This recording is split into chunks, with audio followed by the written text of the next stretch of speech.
Hello friends. 94 line तक हमने कर लिया था एपिस्टल टू डॉक्टर arbuthnot। अब 95 से हम आगे शुरू कर रहे हैं। Whom have I hurt? Has poet yet or peer lost the arched eyebrow or Parnassian snare? So whom have I hurt? With my criticism, whom have I hurt? मैंने किसी को भी hurt नहीं किया in fact. The poet, has the poet yet or peer? पीर का मतलब होता है एरिस्टोक्रेट या कोई मेंबर ऑफ पार्लियामेंट। तो मेरे क्रिटिसिज्म से है क्या उन्होंने है लॉस्ट द आर्च्ड आईब्रो। जो आर्च्ड आईब्रो का मतलब जो तिरछी निगाहें होती है या हॉटी एक्सप्रेशन होता है या rude look on the face होता है, क्या उन्होंने वो लूज कर दिया है पीर ने या पोएट ने। और परनासियन स्नेर, परनासियन का मतलब वो है परनासुस सा है। परनासुस एक माउंटेन है ग्रीक मैथोलॉजी में, जहाँ की Apollo the goddess of music, God of music, या फिर आपका 9 म्यूजेस ऑफ पोइट्री जो रहते हैं, यानी ये पोइट्स के लिए बेसिकली लिखा है। तो पोइट्स ने क्या अपनी स्नेर, या अपनी स्नेर का मतलब हुआ स्कॉर्नफुल लुक हो गया या डिसलाइक या डिस्गस्ट जो है, क्या वो छोड़ दिए। तो उनकी जो हॉटी एक्सप्रेशन है या उनकी जो स्नेर है अभी भी उन्हीं के पास है। मेरी पोइट्री से किसी को कोई फ़र्क नहीं पड़ता। अब यहाँ पे कुछ पोइट्स, उस कंटेम्प्रेरी जो पोइट्स हैं उनके नाम दिए गए हैं, उनको क्रिटिसाइज किया गया है।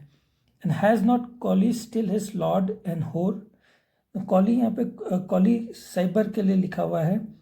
वो पोएट लॉरियट भी था, यानी ही had some merit in him.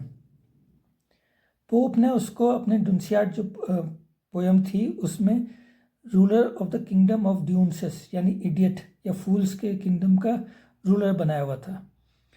तो मेरे इस लिखने से उसका जो पेट्रन लॉर्ड है वो अभी भी उसके साथ ही है, उसको अभी भी पेट्रनाइज करता है। एंड होर का मतलब उसकी जो मिस्ट्रेस है वो अभी भी उसी के साथ है, तो उसे कोई फ़र्क नहीं पड़ा। His butchers Henley, John Henley एक प्रीचर था जो कि यूजफुलनेस ऑफ बुचर्स को प्रमोट करता था। तो वो मैंने उसको क्रिटिसाइज़ किया, लेकिन वो अभी भी अपना काम कर रहा है। हिज फ्री मेजन्स मूर, अब यहाँ पे मूर स्मिथ नाम का एक व्यक्ति था जो कि फ्री मेसन्स को सपोर्ट करता था। फ्री मेसन्स वो लोग हैं, एक ऐसी सोसाइटी है जो कि सोशल सर्विस और चैरिटेबल वर्क करती है। तो मैंने उसको भी क्रिटिसाइज़ किया, मूर स्मिथ को, लेकिन उसके पास अभी भी उसके फ्री मेसन्स हैं, उन्होंने तो नहीं छोड़ा मूर को। Does not one table Bavius still admit. Bavius एक रोमन टाइम पे वर्जिल ने, एक पोएट था जिसको कि वर्जिल ने रिडिक्यूल किया था। तो ये ऑर्डिनरी पोएट्स के लिए एक नाम है या कोई पर्टिकुलर भी हो सकता है। Does not one table Bavius still admit, Bavius को अभी भी सपोर्ट करने के लिए उसका पेट्रन है जो कि उसको टेबल देता है यानी सपोर्ट करता है। Still to one bishop Philip seems to wit, seems a wit. So एक बिशप हैं, बिशप बॉटलर करके बिशप हुए जो कि बिशप ऑफ ब्रिस्टल थे। उनको ये लगता था कि एम्ब्रोस फिलिप, जिसको कि क्रिटिसाइज़ किया था पोप ने, वो उसके पास अभी भी विट है, यानी ही इज़ इंटेलिजेंट। तो यहाँ पे कुछ नाम दिए गए हैं और पोप के टाइम के कंटेम्प्रेरी नाम्स होंगे और कंटेम्प्रेरी टाइम में इसका खूब वैल्यू रही होगी। स्टिल सैफो, और जैसे ही वो सैफो का नाम लेते हैं, पहले आप ये देख लीजिए कि सैफो कौन है। Sappho, and she is very important है, आप इसको बस याद कर लीजिएगा। Sappho is Lady Mary Montagu. एक टाइम पे लेडी मैरी के साथ पोप के अच्छे संबंध हुआ करते थे, दे वर फ्रेंड्स। लेकिन फिर पोप ने प्रपोज किया लेडी मैरी को, ऐसा माना जाता है, और फिर शी लाफ्ड।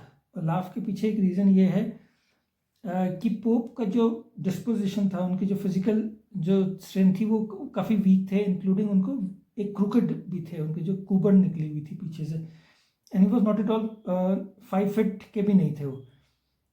तो उसका फिजिकल का मजाक बनाते हुए फिर दोनों के बीच में फॉल आउट हुआ और लेडी मैरी मॉन्टेग्यू ने फिर उनको सटायर किया। तो उसके रिस्पॉन्स में फिर यहाँ पे उनको नाम दिया गया सैफो का, जिसको आप याद रख लीजिएगा।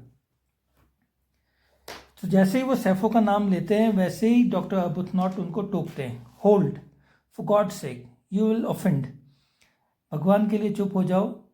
यू विल ऑफेंड, तुम ऑफेंड करोगे लोगों को, जो वो लोग हैं जो कि काफ़ी इन्फ्लुएंशियल लोग हैं। नो नेम्स, बी काम, learn prudence of a friend, कोई नाम लेने की ज़रूरत नहीं है, स्पेशली उन लोगों का जो कि इन्फ्लुएंशियल है। बी काम, B patience and learn prudence wisdom of a friend. जैसे मैं जो हूँ प्रूडेंट हूँ, आगे वो रीज़न बताएंगे इसका।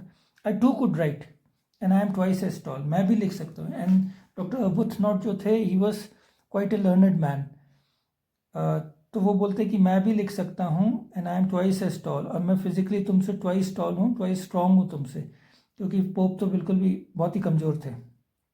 But force like this, force का मतलब एनिमी हुआ, तो इस तरीके के एनिमी अगर तुम बनाओगे और उनके बारे में तुम इस तरीके का लिखोगे तो फिर ठीक नहीं होगा। इसलिए मैं, मेरी बात मानो, मेरा मैं एक अपने अंदर विजडम डेवलप करो और चुप हो जाओ। और अब यहाँ पे डॉक्टर अबुथनॉट की बात खत्म हो जाती है, पोप वापस अपना शुरू करते हैं। One flatterer is worse than all. Flatterer का मतलब हो गया जो आपको फ्लैटरी करता है, कोई भी व्यक्ति जो कि आपका फ्रेंड बनने की कोशिश दिखाता ये है कि pretends to be your friend, but होता है एक्चुअली अपना काम सिद्ध करने वाला होता है और आपकी आपकी बड़ाई करेगा और दूसरों की बुराई करेगा आपके सामने। वर्स देन ऑल जो एनिमीज़ हैं, जो हमारे सामने हैं कम से कम, और हमें सामने से वार करते हैं, ये जो फ्लैटरर्स होते हैं ये ज़्यादा डेंजरस होते हैं। अब यहाँ पे दो ब्यूटीफुल लाइन्स आएंगी। Of all mad creatures if the learned are right, it is the slaver kills and not the bite. तो जितने भी मैड क्रीचर्स हैं, यानी मैड डॉग्स हैं, if the learned are right, जो विजडम वाले मैन हैं, जो एक्सपीरियंस वाले मैन हैं, उन्होंने, अगर वो सही हैं तो इट इज़ अ स्लेवर किल्स, और वो थूक जो है वो मारता है आदमी को, एंड नॉट द बाइट। सो जब पागल कुत्ता जब आदमी को काटता है तो वो जो बाइट होती है जिससे हमें पेन होता है वो हमें नहीं मारती है, लेकिन वो जो थूक होता है उसमें एक्चुअली वायरस होते हैं रेबीज़ के, और वो हमको मारते हैं। तो यहाँ पे स्लाइवा जो है, स्लाइवर या स्लाइवा जो है वो चापलूसी को बोला गया है, और नॉट द बाइट, बाइट को यहाँ पे ब्लंट एंड ओपन क्रिटिसिज्म बोला गया है। तो जो हमारे क्रिटिक होते हैं एक तरीके से हमारे ज़्यादा बेटर फ्रेंड्स होते हैं, बजाय उनके कि जो हमारी चापलूसी करते हैं और जो अपना स्वार्थ सिद्ध करने की कोशिश करते हैं। Fool quite angry is quite innocent. Alas, it's 10 times worse when they repent.